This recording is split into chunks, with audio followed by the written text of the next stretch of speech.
Hey, this is Nick and Mike. We're going to talk about making our hobby maple syrup in a suburban neighborhood.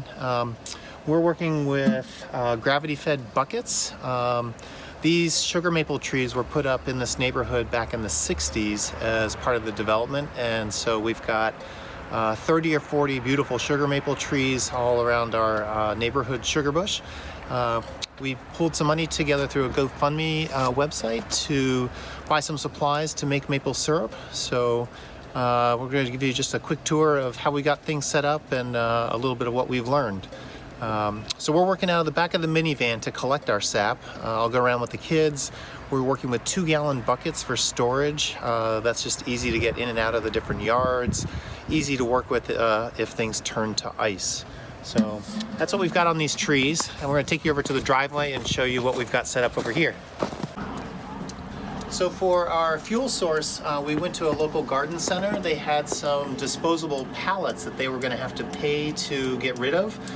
So we chopped up 75 pallets using a circular saw and a chainsaw, and made a wood cage for working with this kiln-dried pine, which burns super fast and is working out for us nicely. Let's go check out the evaporator and setup.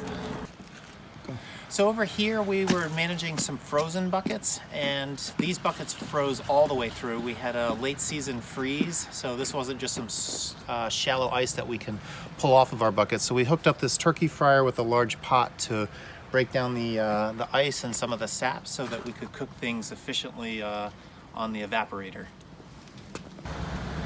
So we're working off a Mason 2x3 evaporator. A couple of things about this setup. One was to find a spot that was really level.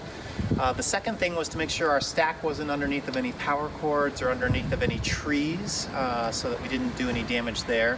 We've got a power cord going up to a fan on the underside of this, and we paid a little bit of extra to get some wheels on the bottom of this so that we could wheel it in and out of the garage when we're done. We're boiling down once a week, and we're collecting between 80 to 120 gallons of sap per week.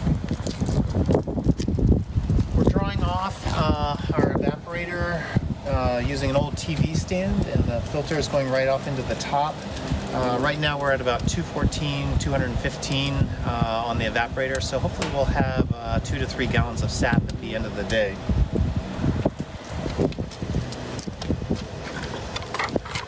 This setup's worked out really well for the fan control. Got a couple of hooks on there for some supplies. We can really control the fan speed so that we can get maximum efficiency and make sure we burn everything up when we're done.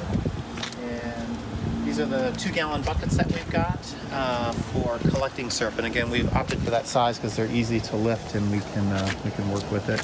And here you can see the pallets that we've been chopping up for working the evaporator. So that's our setup. Hey! Yeah.